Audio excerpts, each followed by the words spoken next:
One thing you talked about that was really interesting is bodies being commodified on My 600 Pound Life, and I know that's one of your, you're studying that in school. So do you want to, if you're interested in like talking about, bodies being commodified in media, because I didn't even really think about that. But like, would you say that like the media profits off of, exploiting these lives? Absolutely. So it's interesting because I like the only reality TV show that I watch because I like not only, but I used to love TLC, Mhm. and It's not that great. I'm, like against them or anything because in reality like people who are used, even models, like even people who fully consent to being the model of, like when you buy a picture frame, you see like a happy little family, and it's like obviously those people are consenting to being models for that image. Hmm. But in a sense, their bodies are being commodified because they're being used for like pleasure of other people. And I guess that's the term of reality TV show, is that these lives are being taken and they're filming hundreds and hundreds of hours to put something into a 30-minute clip. So imagine if a camera followed you your entire, like let's say they followed you for a month and they made a 1 hour film on your month of living. What do you think they're going to choose? They're Right. going to choose when you have a breakdown because your skirt doesn't fit. They're going to choose when you're choking on your food. They're going to choose when you slip and fall out your door, when you get into that one argument with your mom. They're Hmm. choose the parts that people are going to be entertained by.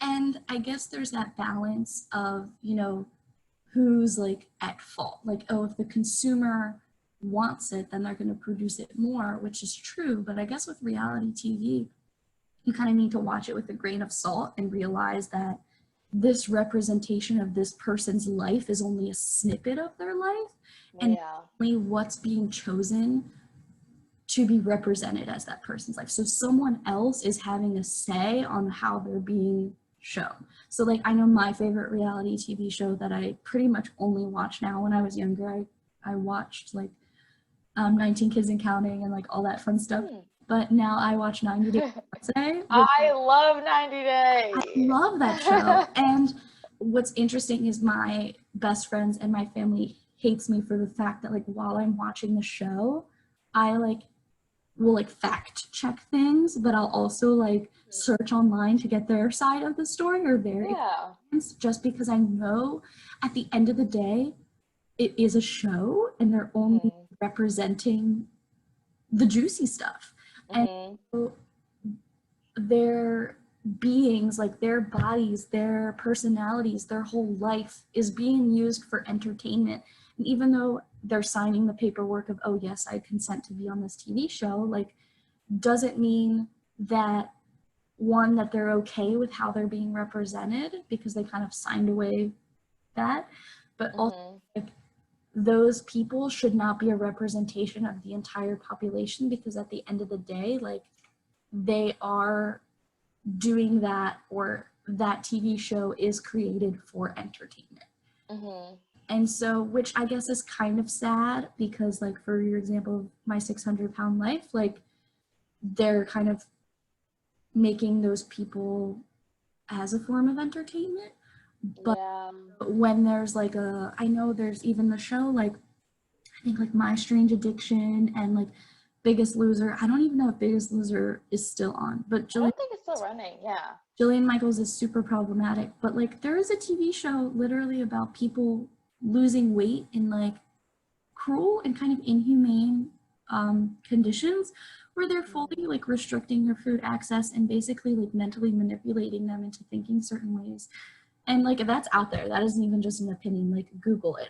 Like you Hmm. trust me. And if I said something that's wrong, any people that are watching, like please comment it. Like I'm not claiming of this. Like please, by all means, like that's how we all get educated. And That's how we learn.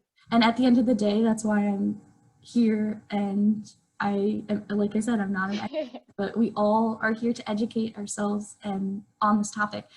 But yeah, so reality TV show in general is really interesting just because you're being entertained by people's livelihoods. And I mean, I'm kind of just going in circles now. Yeah. But I think you bring up a great point, which is that obviously you have to take it all with a grain of salt. Fact check. I love to watch, like, I have to actually look at their actual Instagrams because it's like, yeah, you can see how they're doing. You can see their journey, and I mean, it's biased towards them because they're the ones making it, of course. But like, at least you can see another side of this. Like, you can see their side of the story, not the side that's been edited, not the side that's been manipulated by producers, like, because we don't need that. We want to see the facts.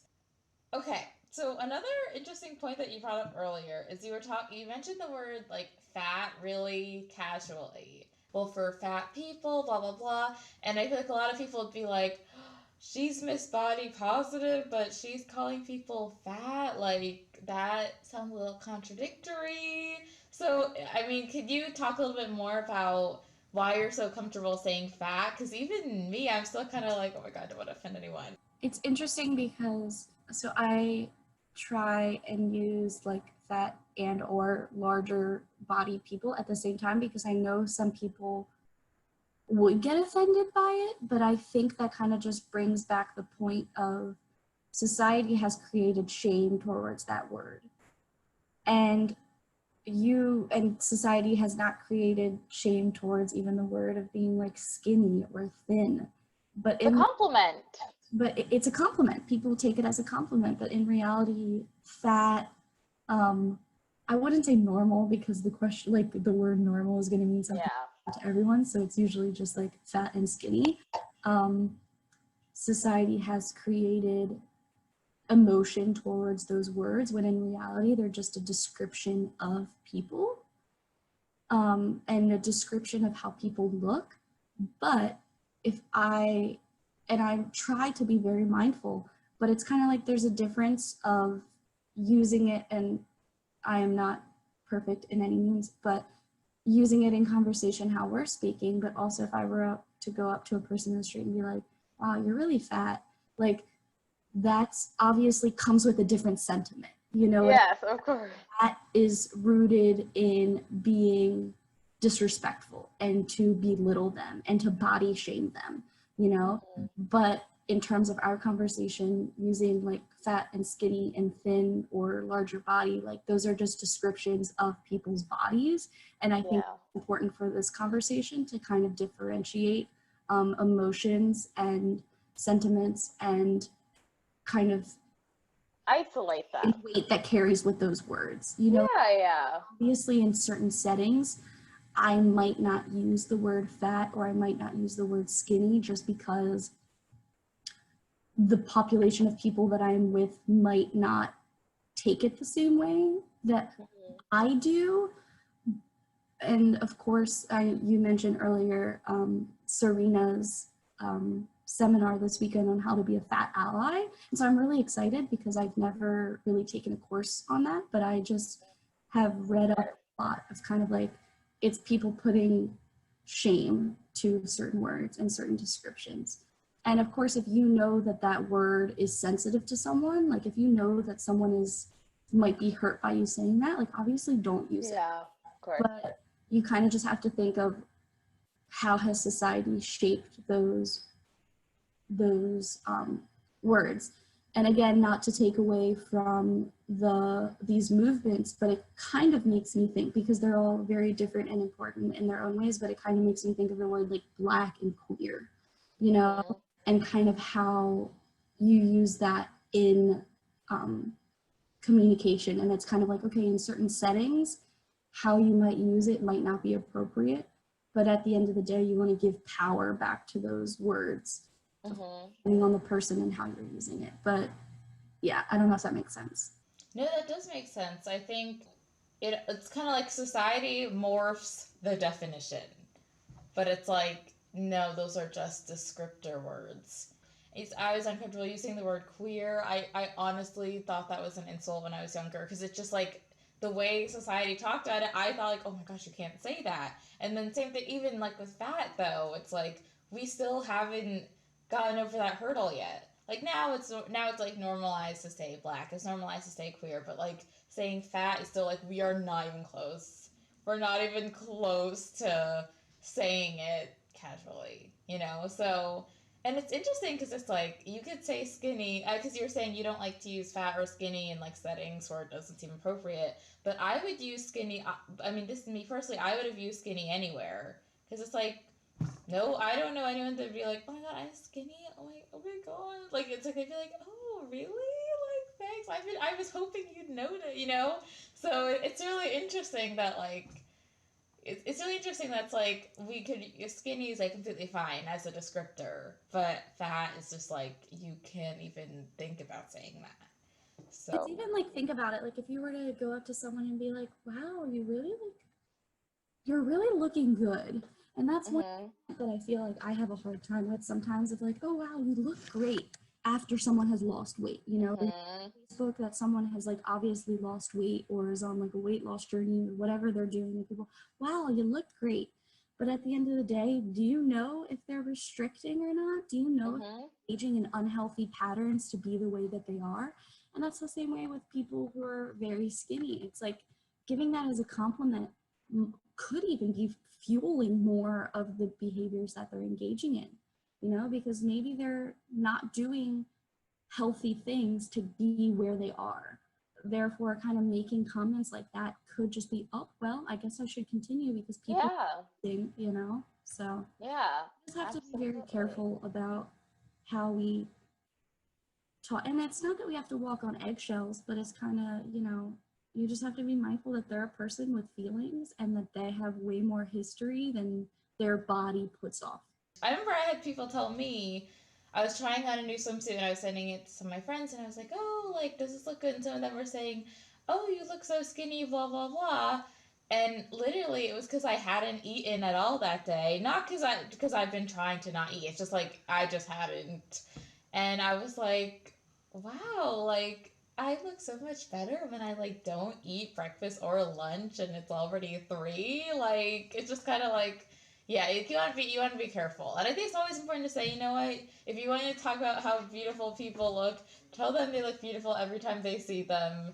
Tell them they look beautiful when they're not wearing makeup. Like you can say it even maybe if you don't even personally think it, but just say it here and there. And then I just want to transition to my last question because it kind of has to tie into that. What are things people can do to make the world comfortable for all body types, and kind of like you said, like careful with how you approach like talking about their looks, but what are other things we can do to make it more inclusive and comfortable, like us personally as well as like for business owners and stuff like that? I think, and I'm sure there are a million things we can do, but I know there are things simply kind of like I just said, is watch the compliments you make to people, you know, compliment their clothing or their style or their smile rather, or something, or, oh, I really like how you helped that person in class today, or, oh, that was very kind for you to do this. Um, Also, just, I think another way is to be critical of how you go about your everyday life. So like if you're watching TV and you think of a comment, it's not always, at least in my personal beliefs, and it's like, don't feel guilty for what you think, feel guilty for how you respond to what you think. So if you're watching TV, you know, we've been conditioned to think certain ways. So if you're watching TV and you see a super skinny person and you're like, oh dang, like she really looks bad, like she does not look good, but then you kind of have to think, okay, well, maybe there's something more going on, or like maybe this is, you know, there's more to, Mm-hmm. with like you're flipping through a magazine and you're like, ooh, that girl should not be wearing those leggings, like they are way too small for her, like that is not for her body type. And then it's kind of like, stop, think, huh, well, maybe she likes wearing leggings, maybe she's going to work out and wants to wear comfortable clothing, maybe she likes the pattern. Why am I saying that she can't wear this because I'm uncomfortable? Why am I uncomfortable? How am I projecting these ideas to other people, and how am I allowing myself to continue these thoughts? So I think just being critical of how you think about things. Another thing is, I think, like, I guess this would come with a level of confidence, but don't be afraid to kind of call people out. you know, if you're eating at a restaurant and you see someone eating something you think they shouldn't be eating, and a friend that you're eating with makes a comment like, oh, that person should not be eating that burger, you know, be like, hey, like, why do you think that? Like, why shouldn't they be eating a burger? Like, you're eating a burger, why can't they eat a burger?